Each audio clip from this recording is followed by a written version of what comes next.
Hello, this is the Harboring Light. I'm Mary. I give a conservative take about the world around me. So this particular episode, I'm going to revisit Daria. And this time what I'm going to do, I'm going to focus in on fan theories. I think that fan theories are an interesting take to give more perspective about the show and in the realms of reality of making sense of what could possibly happen if these were real situations and people who enjoy the aspects of the show, what they think and their perspectives. It's quite interesting how that gives the more of an analysis of things of, for instance, with movies, they label those as plot holes and things like that. All right, so let's dive in.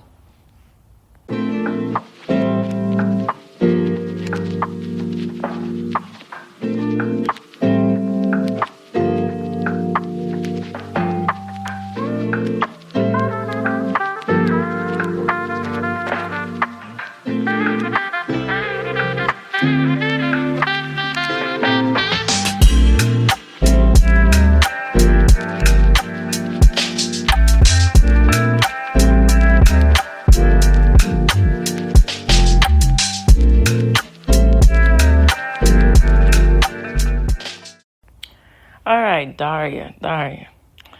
So, also to add on to the musical aspect of Daria, and then in Beavis and Butthead, particularly with Beavis and Butthead, but I'm going to go, of course, focus all the attention towards Daria because that's what the show is about.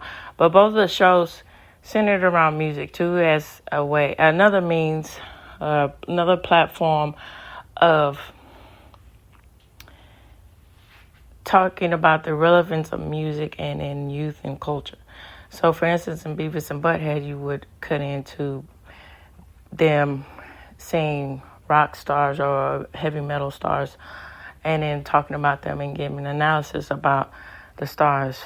For instance, Henry Rollins, a really good guy, really good music. I don't know him, but as far as his music is really good, that's what I mean by a really good guy. Is just really, he puts his all in his music, and particularly the way that he presented metal and rock and all of those things. And then when he was in Johnny Mnemonic, he did a really good job with that. So, as a versatile that he's more than, a frontman for musician for his band, and getting to depth about the aspect of everything else with acting and how that interlaces with how he performs is quite interesting too with that. And so going on to Daria, where they would cut into commercial breaks for showing a flash in the background, sort of like montages of the show, and then you get all these different up-and-coming artists, particularly for different eras that relate to the show's topic. And also, that's one theory that I'm going to touch on even more so, but I'm just going to give you a preview about it too. So there is a fan theory that states that the particular theme song is,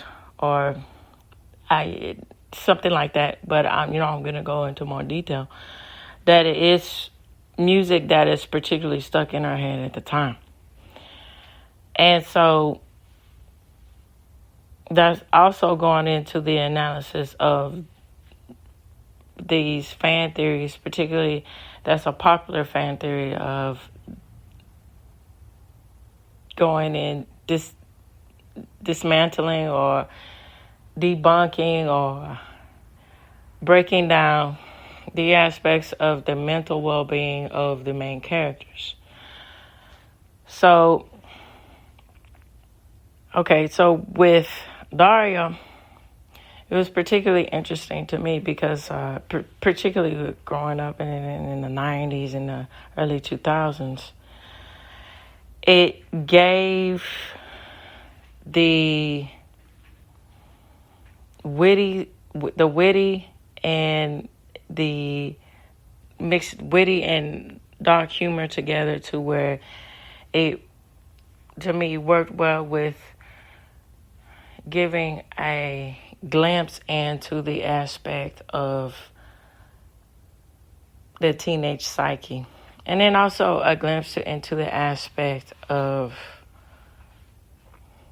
the 90s, and particularly with the elements of hot button issues that the youth culture would be centered around at that time. And so, for instance, the aspect of college, and is that really worth all the hype about it, to the analysis of that, and then versus quoting, there is a quote, a meme about this too, with the Daria saying that, why should we have a life that center our whole lives on the decisions that we make as teenagers. It's quite an in-depth analysis about the aspects of how people change their minds as they get older and are not quite developed. So at that age, so how can you expect you to have a healthy relationship with, as for the aspect of career-wise, of how people see themselves, and that also points to another element into the aspects, which is a real thing with disgruntled workers, and the aspects of having that and work culture, hating your job, just doing it just to get paid or not really feeling fulfilled. And all of these elements interlace also add to the aspects of fan theories too. All right, enough said. Fixing to get ready to break everything down with these fan theories. All right, and the sources that are provided for this episode will be linked for you too. Okay, so the first thing that I'm reading from is TV tropes, and it's Daria, and it's entitled WMG Fan Theories. So it goes into DiMartino served in the Vietnam War. So those of you who know and those of you who don't know, DiMartino is one of, I think he's the history teacher. And it is prevalent throughout his character that he is a war veteran. And then, so, he does have flashes which would be alluding that he has PTSD, and he goes back and he talks about, and it's innate, and you see all these different things, and I think it's also in order to give a backstory about his character and how he came to the state that he is today. But it doesn't help when, for instance, characters like Kevin and Brittany misreference important moments in history. So it says, implied by his dialogue in the first episode, when he is teaching a lesson on Vietnam, his admitted military background, entitled the episode that is entitled The Daria Hunter, and it has possible signs of PTSD. So it goes on to say about the fan theory, he actually wasn't teaching a lesson on Vietnam, though he did mention his respect for those who died in it. He mentioned this due to Kevin mixing up the Mexican and Vietnam wars. But that just adds further fuel to this theory, since it means he wasn't teaching it just to meet standards, but rather pointing out said retrospects about his own violation. And this next fan theory is quite interesting. So to add on to it, all right, so I was talking about this too with my husband, and he was also giving his observations about everything. And then I noticed that too. So, okay, when you look at the show Beavis and Butthead, Daria does appear. But it seems as if that's an aftermath of Daria when she's in college. And it seems like Beavis and Butthead aren't actually in high school. They're actually in college, particularly a community college. And so this raises the question about what all happened as the aftermath when Daria graduated from high school. You know, why is she at a community college? Is she at a community college because she couldn't make the grades in an Ivy League school that she was in, and then she's, you know, causing face and saving the embarrassment and not letting people know where she is by, you know, going to a community college and making up the time and then going re-enrolling into the Ivy League school that she got kicked out for academic probation or so? Or is it a whole thing where the parents split up and she wanted to stay with her dad and she's trying to help all of that as a rebounding too? Because these are thoughts that my husband was talking about and addressing and seeing. And then also, you know, me too, pointing out that that's strange that, you know, she's not in an Ivy League school, you know. And then also the aspect of Beavis and Butthead, where it's making it seem like they're in high school, but they're not in college. Like, what all of those interlating to? What are all of those pulling towards? What kind of plot hole is that? So this goes on to say, Beavis and Butthead does not exist in Daria's universe spinoff. A very plausible theory was it was very curious that though out of the series, and also is another thing to add on to this. So I did make an episode about Daria, and I mainly focused in on the facts and how the producers and everything from MTV, how all of it was created and made. And so there was a thing that was noted, and as I was finding all the research out, that the creators from Daria didn't necessarily, initially honestly, they didn't want him. Now, it's not initially because that's the wrong word choice here.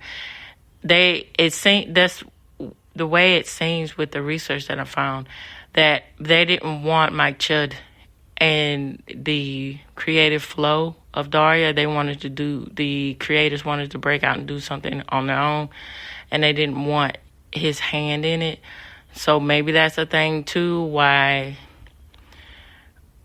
Daria isn't necessarily part of that universe of Beavis and Butthead and it's its own entity. Who knows? But this fan theory that I'm about to read is quite interesting too, to add on to another element. So it's a very plausible theory, as it is very curious that throughout the series, Daria never mentioned the duo. Interestingly, Quinn never appeared in Beavis and Butthead either. But what really makes it even more plausible theory is that Daria actually had some plot progression, and the show even ended with Daria and her friends splitting up, going off to college. Meanwhile, Beavis and Butthead had been in the same grade with the same teacher and classmates for well over 20 years at that point. So it's not 100% confirmed, but the theory has become increasingly solid now with the release of Beavis and Butthead due the universe where it was revealed. So the Daria Morgendorffer of this show could very well exist in her own alternate universe where Beavis and Butthead might not have existed or existed, but far less interactions with Daria to really make it a big impact on her life. If Daria's if Daria's spinoff exists in the same universe of Beavis and Butthead, Upchuck is related to Beavis and Butthead. So it goes on to say these three youngsters have extremely similar characteristics such as physical appearance, nose, and the Casanova wannabe persona. Upchuck may be the cousin of either of these two. The only difference is that compared to Beavis and Butthead, Upchuck is a genius. Trent had feelings for Daria, but though she was too good for him. Trent clearly had a high opinion of Daria. He also was very insecure about his own career choices and his future. He didn't really have the maturity to handle it, so he acted like he was ignorant of her feelings, not realizing that it would hurt her. So the breakup scene doesn't support this. Both Daria and Trent seem aware of the double meaning. Oh, I'm sorry. All right. So let me go back. So I'm talking about let me rephrase this all over again. So Trent, because when you read it, it looks like it's bleeding into Upchuck. No, this is a separate fan theory. So Trent is Jane's older brother, and so this is a fan theory that is in realms of explaining the dynamic between Daria and Trent. So Trent clearly had a high opinion of Daria. He was also very insecure about his own career choices and his future.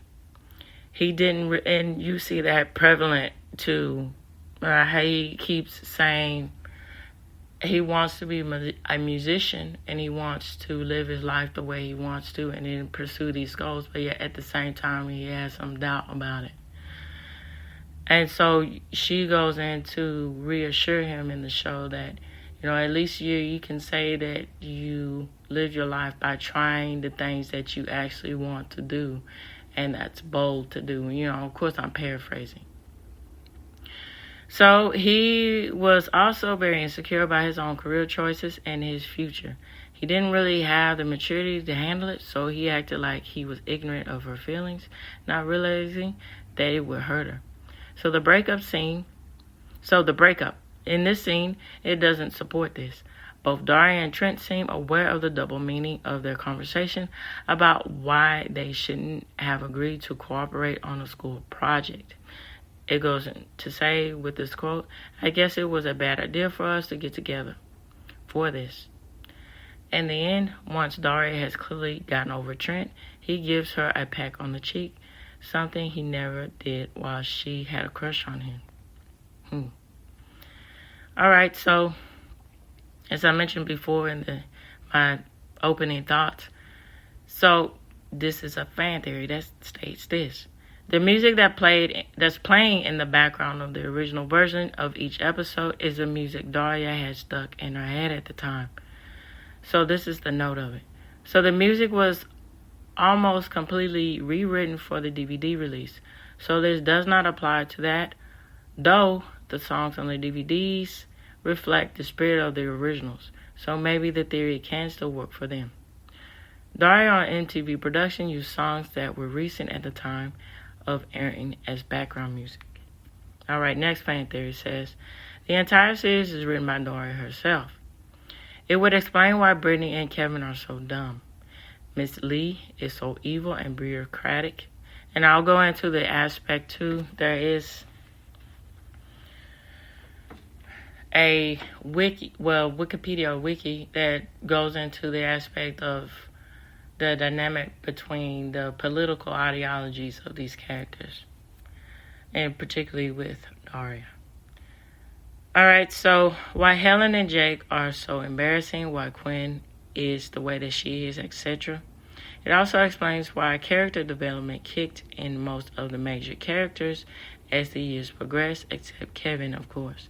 As Daria became more willing to look into their actual personalities and not just write them off as one-dimensional characters. However, if Daria was writing them, the popular people wouldn't be popular. Or it could just be her interpretation of the events after the fact. She might exaggerate things to fit her own interpretation, but she wouldn't outright change the outcome. She's not writing a fictional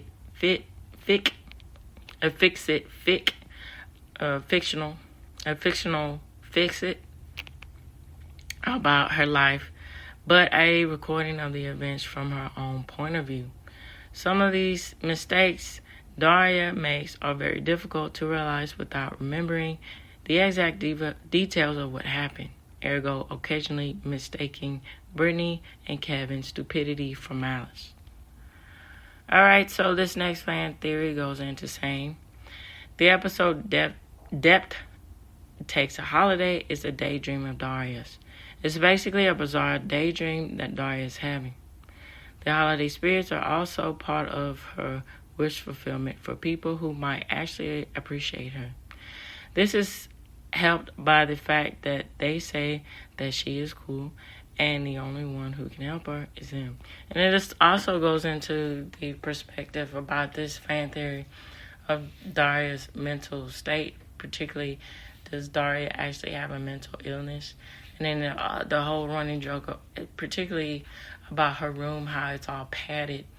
So, what does that allude to? Is it just a defense mechanism of her making jokes that's actually because of her, or, what's going on with that? All right, so I don't know about these fan theories here with Sandy, and then again, it goes with Quinn and all of that. So the aspects of Sandy being transgender and Quinn being transgender.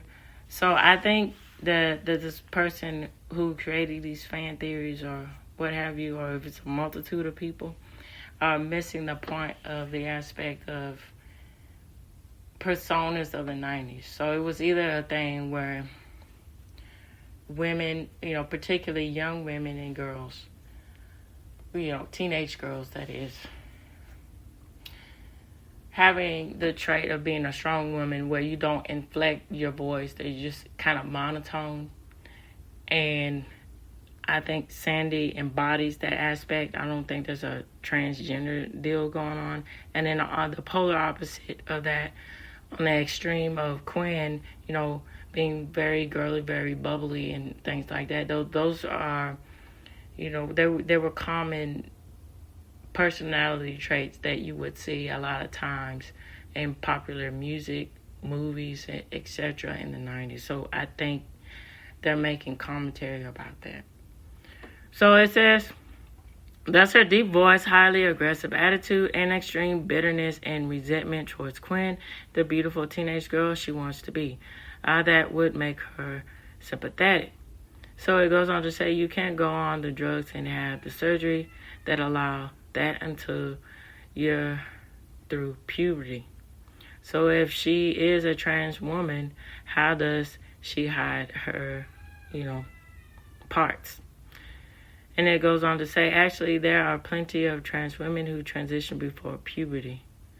And then it says the whole thing about sacrificing to make for fashion and all these things. And it says, but considering the sorts of outfits seen on drag queens or on adult men that are fully developed in certain areas. So Sandy being able to tuck is not out of the question.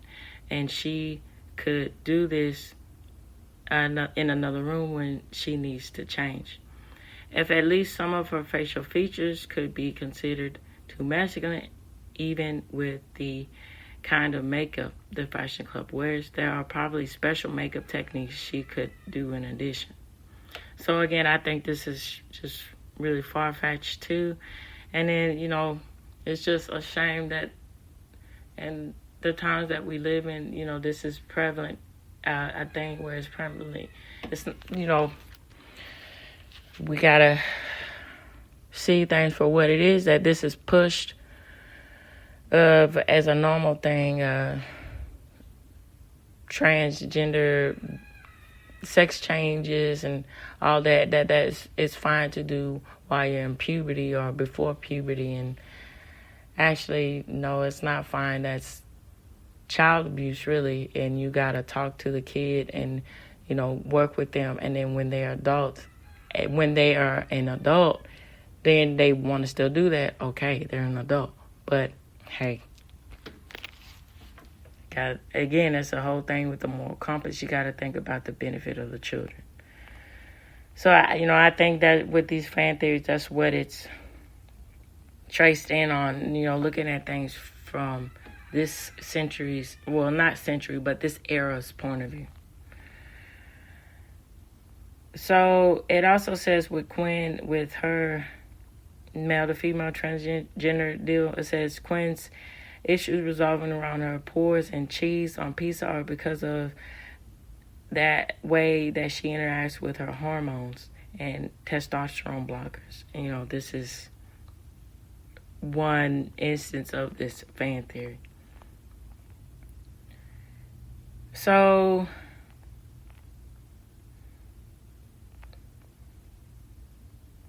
and then it also alludes to the aspects of this too, with Jane and Daria not actually being friends, ? They might be lovers too. And that's quite interesting. But, that happens too a lot with the aspect of two females being so close like that. Is it really a friendship or is it more than that? And so it says this, to give one example. It says Daria's crush on Trent was her trying to redirect her attraction to Jane onto a more socially acceptable target, but one who still resembles Jane. When Tom came along, Daria was understandably devastated and initially hostile towards him, but was ultimately drawn to him due to him being associated with her, in her mind, to Jane. All right. Daria never liked Tom. Her entire relationship with Tom was a way for her to punish herself, and Tom for her to betray Jane. And it goes on, this other fan theory goes on to say that all the inhabitants of Lawndale are immortals. The images that play over the credits actually did occur in the past. Doesn't explain the ones that are of animals or even inanimate objects, or the ones that obviously parody real historical figures or characters that are fictitious, even in Daria's universe. They took the leap. Does this mean that Daria and Jane have to go to high school and cope with the vain and dumb people for eternity? And then this is very interesting too with this fan theory. So the final episode that ends with Daria is one of those things where, and then particularly also when she's talking to her aunt, the similarities is quite noticeable. But going back to the end of the final episode of Daria's reflecting back on her childhood and then the arguments that her father and her mom had. And so that also alludes to that. Is that actually an argument that they're having because of trying to cope and not telling the secret or hiding the secret that her mom is actually not her mom, that her aunt is her mom, and they're trying to readjust? Or is it a thing where it is a false memory and those weren't actually them fighting? It's actually her aunt who actually is her mom? Is it, this theory entails fighting with the dad or her dad, and all of that. What is all of this alluding to? So it goes on to say Amy inadvertently got pregnant, but decided that she wasn't ready to raise a child. So Helen and Jake, who were already married at the time offered to adopt the child. Goes on to say, Daria is the spitting image of Amy and a very similar personality also with that. They are even the only ones in the family to wear glasses, and the need for glasses is genetic. So this could mean that all of the time Quinn was telling the truth about Daria being her cousin.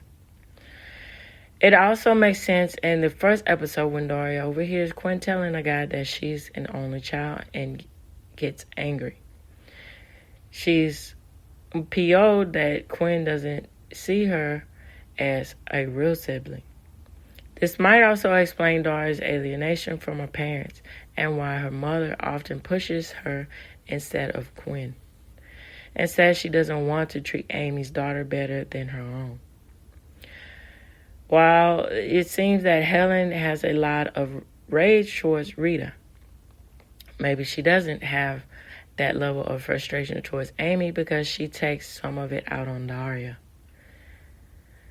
So there are plenty of people who are more alike like their aunts and uncles than their own parents. So genetics are a funny way of taking a look at that. Speaking of genetics, only Daria and Amy are shown to wear glasses, although Jake is implied to need them for reading, but is too stubborn to get them. So bad vision can be a genetic trait as well. Tom Sloan is not very popular at his school. So Tom Sloan is the English teacher, but he's also the self-esteem. The people who suffer from, which Jane is in, and Daria inadvertently is in too, with esteem issues, emotional behavioral problems too. Despite his belonging to a wealthy old family, I got that character mixed up. Tom Sloan is the guy who was dating Jane, and then Daria started dating him. So let's start over again. Tom Sloan is not very popular at his school. Despite his belonging to a wealthy old family, he drives an old car all the time, and his family has a bit of a reputation for not doing anything exciting. He is very intellectual and doesn't seem very interested in his own social class. When Daria tells him that a rumor is going around Lawndale that the two of them had sexual relations, Tom asks jokingly if they could get the rumor going at his school too. In one episode, his good friends blow him off. We learn very little about Tom's own school life, but it certainly looks like Tom wasn't a very popular guy on his own turf.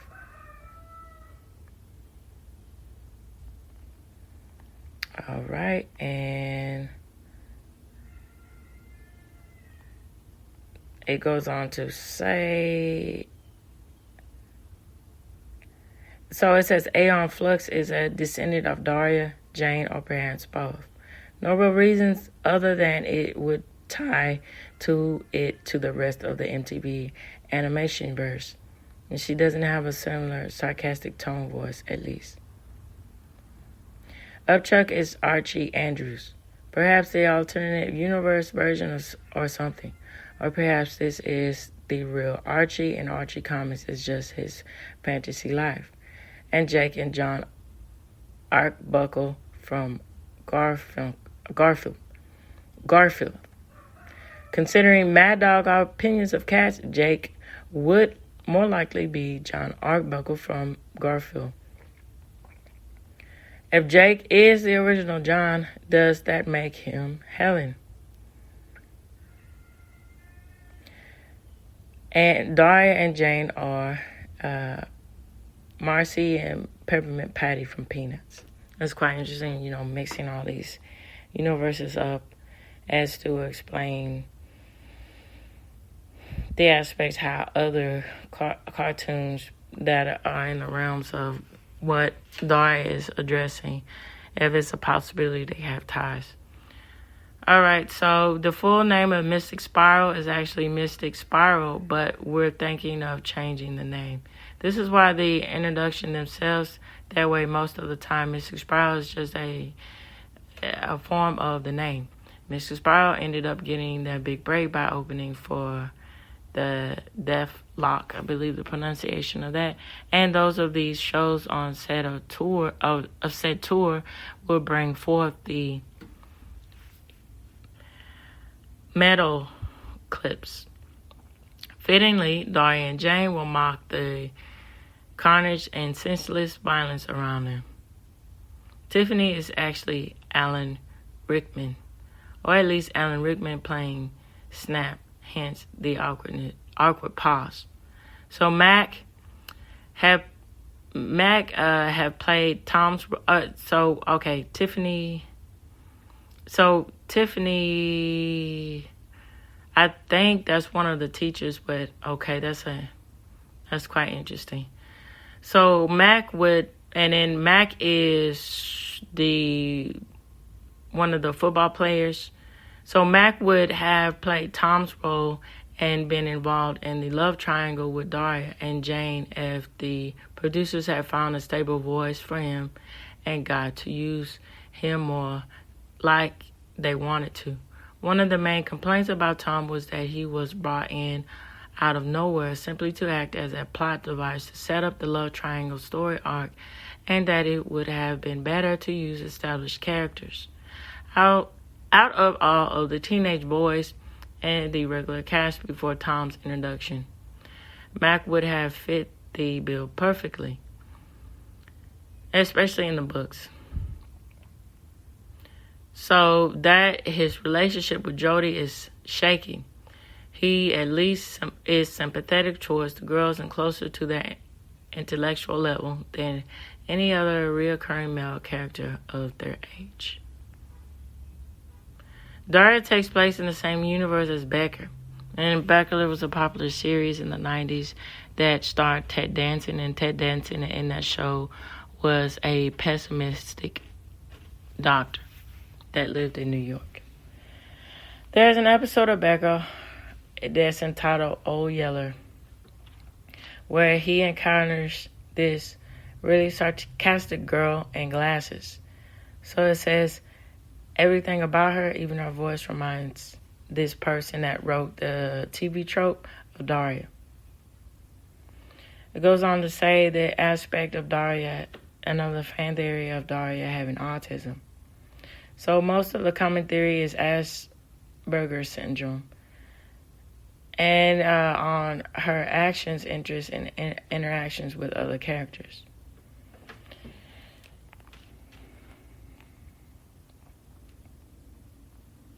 Okay, so it goes on to say,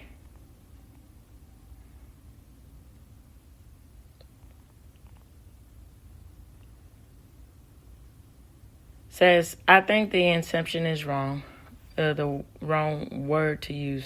Skills and social interactions are very seldom, and it comes intuitively to this.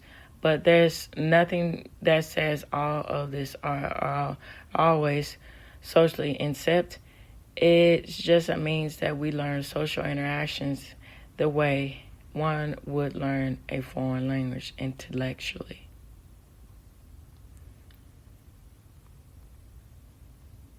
And yeah, that goes without saying with the whole aspect too, that was also prevalent to address those certain things, particularly in the 90s. We're talking about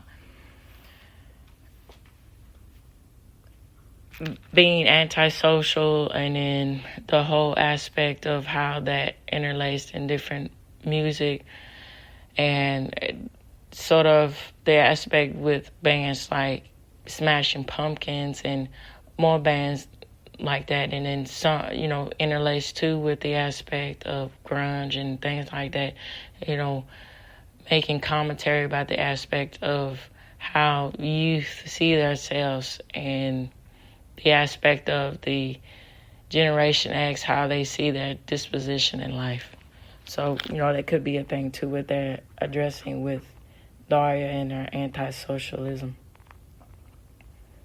Being antisocial, that is.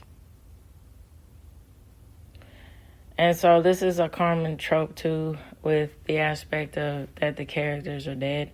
So it particularly says Daria and Jane are dead and they are in hell, where the devil is punishing them for being so ironic. So by forcing them to go along the house go over again, and that's, their plight. So ironically, it goes on to say, ironically, in 2011, Beavis and Butthead, in the Beavis and Butthead episode, Drones, Beavis believes Daria committed suicide.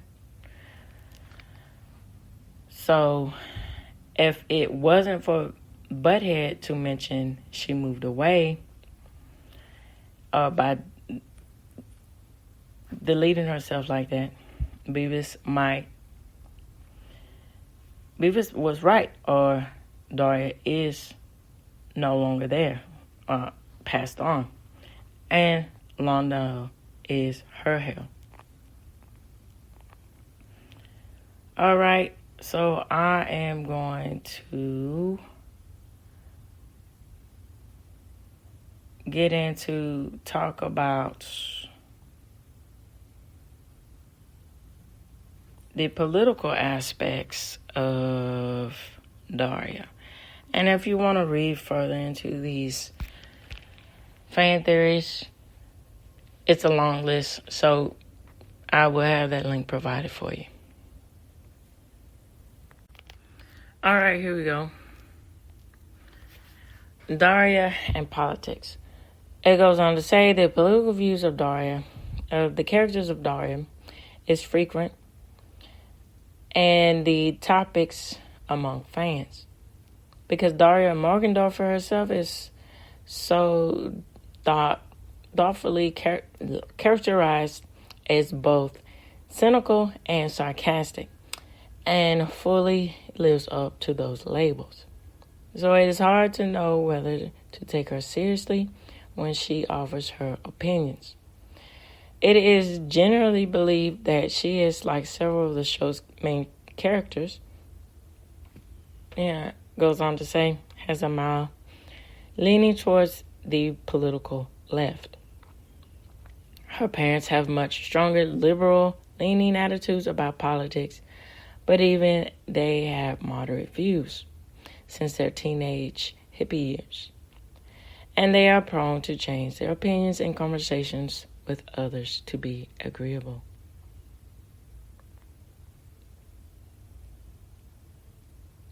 So, it says, in virtually every canon source available, Daria is outspoken in many aspects of late 1990s life in America.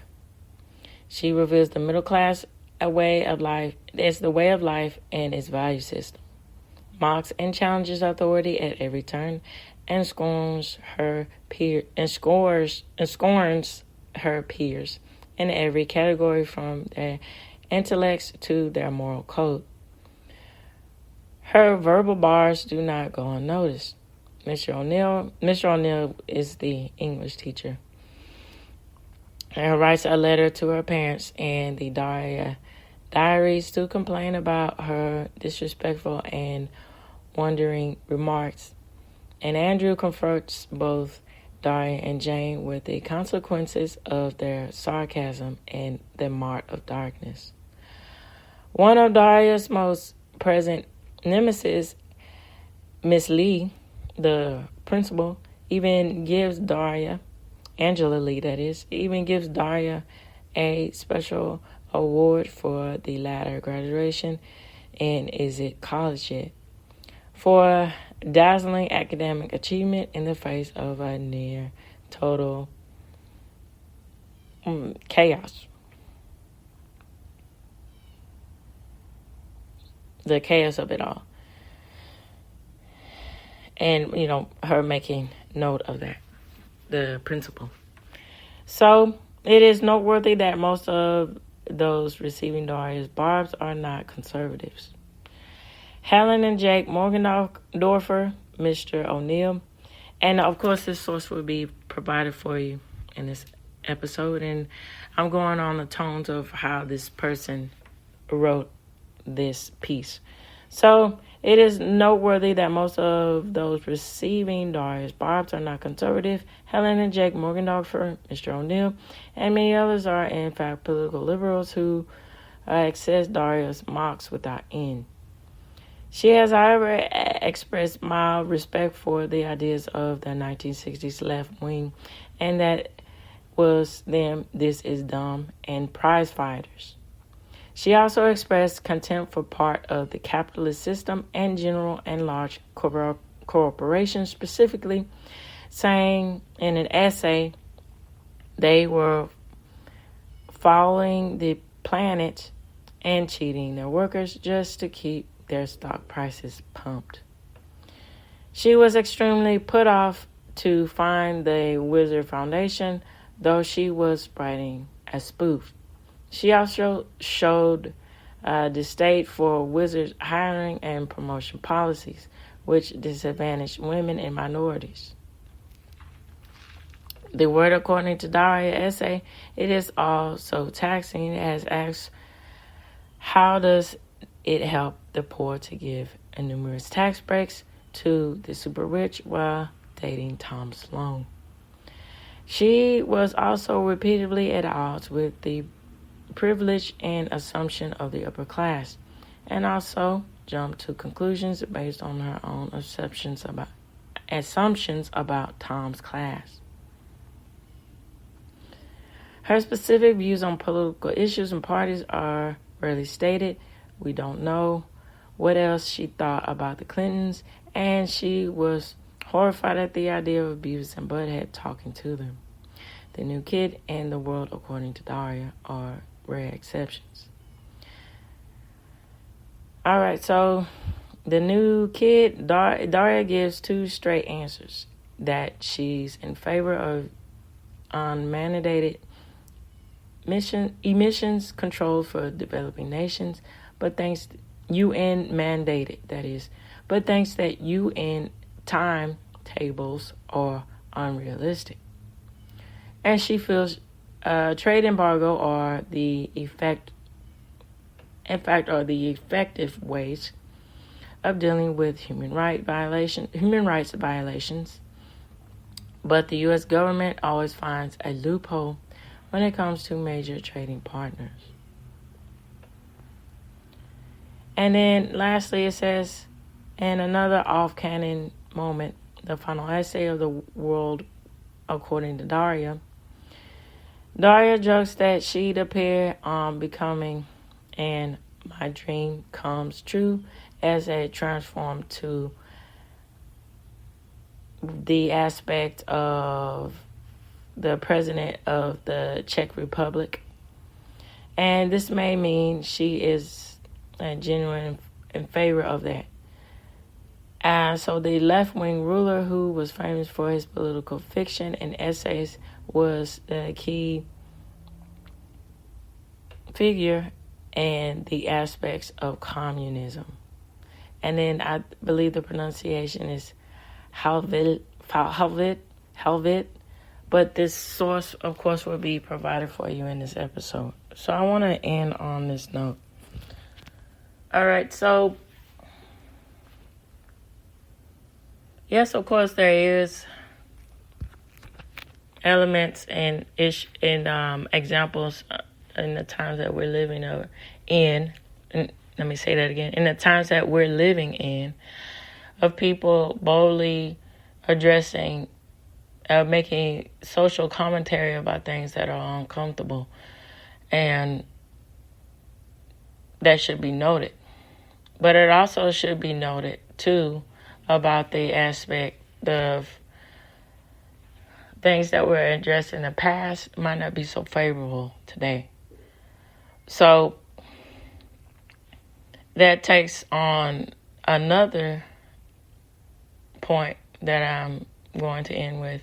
So, there was talks for Daria and for Jody to have a show.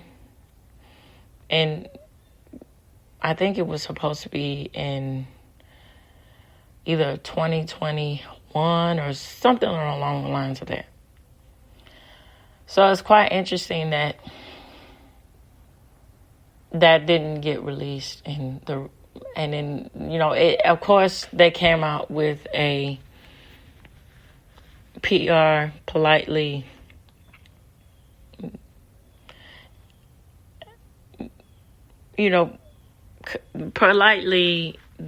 well perceived or well received answer by saying something but not really addressing the issue. So from my point of view, I think it was a whole thing where we're living in a time where we can't, which is unfortunate, and it's just a thing that we gotta realize and notice. And that's why and that's a good thing too, there's a lot of pushback against mainstream shows and then mainstream media, that you can't really say things honestly without getting backlash against it or getting criticized about it, and in fear of that, this aspect of cancel culture comes about. And so that changes the realms of reality of what can be said in the media, which it shouldn't be a thing. But it's noble when people just go against that and just state the obvious anyway, and then whatever repercussions come from that is whatever repercussions come from that. And so the aspect of this show not airing with Jody and Daria, I think it's a light to saying that we can't really be critical or honest with what these characters would say in this day and time or what have you, because we're not in that atmosphere to talk about things like this and without fear of being shut down. And that's quite radical because America is supposed to be the deeming mecca of the place where people from different points of views can come and share those things and then just hash them out with a hearty debate. And then, of course, that goes without saying, the emotional aspects of debating people, of course, that comes. But within that, with the realm of that, the aspect of speaking things out rationally, that goes without saying that that's not really a thing now. But there is hope in the near future. It's not all is lost, but it was more prevalent when Daria was newly on air, and the times in the 90s and the early 2000s, you could talk about these things still, and then there wouldn't be a whole lot of pushback.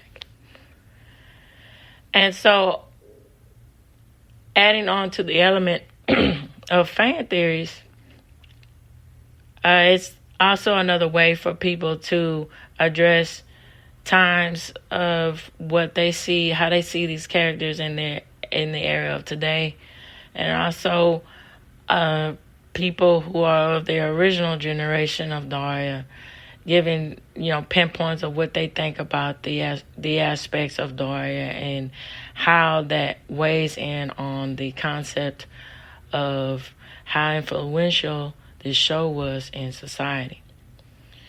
And then, of course, you get into the aspect of a show like this being influential because it goes into daring the questions about seeing things honestly from a youthful point of view about what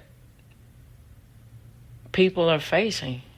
And then also interlacing the aspect of how the adults that live in that town, how they see things and their different political views interlaced into that, and how that sets up the structure of how they live in this town and how they think about certain things. And then how that influences their decision making about people and their lives, and then people and their work. So what do you all think about the aspect of Daria in society? I'd be very interested to know about that. So either email me, find me on Substack, find me on X, and of course make all the good comments on YouTube. And I appreciate the people that listen to me on YouTube. And, as I mentioned in a previous podcast, feel free to make comments. It's greatly appreciated. All right, so this reaches the end of the Harboring Light. Tune in, turn up, and absolutely take care. Bye-bye now.